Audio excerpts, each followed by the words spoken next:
Hola, mi nombre es Gustavo Gavilanes y soy estudiante de la Universidad Estatal de Milagro. Estoy cursando el segundo semestre de la carrera de licenciatura en enfermería y a continuación les voy a hablar sobre la medición de los pulsos y la auscultación cardiovascular y pulmonar. Para realizar la valoración de enfermería siempre se utilizan las maniobras del examen físico, que son inspección, palpación, percusión y auscultación. El primer paso es la inspección, en donde observamos al paciente y le pedimos que por favor respire.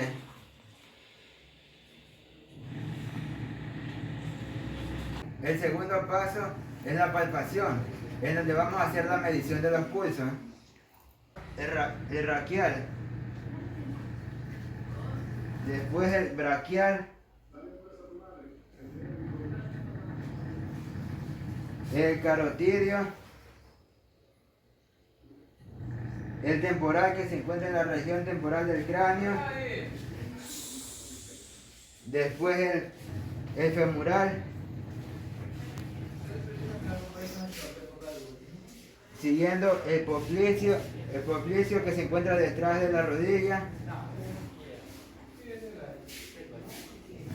y a la final el pedio, que se encuentra en el segundo dedo hacia arriba.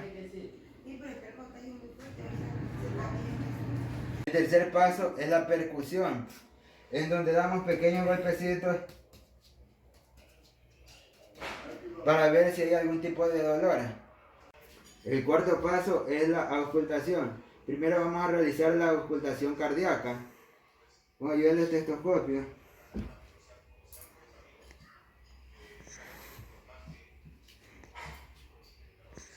En el primero es el foco aórtico, que se encuentra en el segundo espacio intercostal, borde derecho del corazón.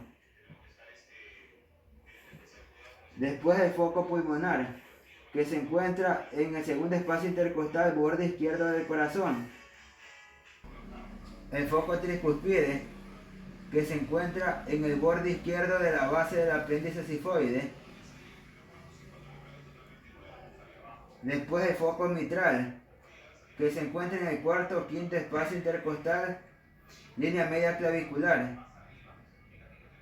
Y otro también que es muy frecuente es el foco auscultatorio accesorio, que se encuentra en el tercer espacio intercostal, en el lado izquierdo del corazón. Luego hacemos la auscultación pulmonar, en donde le pedimos al paciente que se ponga de espalda y le tomamos en la zona superior izquierda, en la zona superior derecha, en la zona intermedia izquierda, en la zona intermedia derecha, en la zona inferior izquierda y en la zona inferior derecha, y en la axilar izquierda y en la axilar derecha.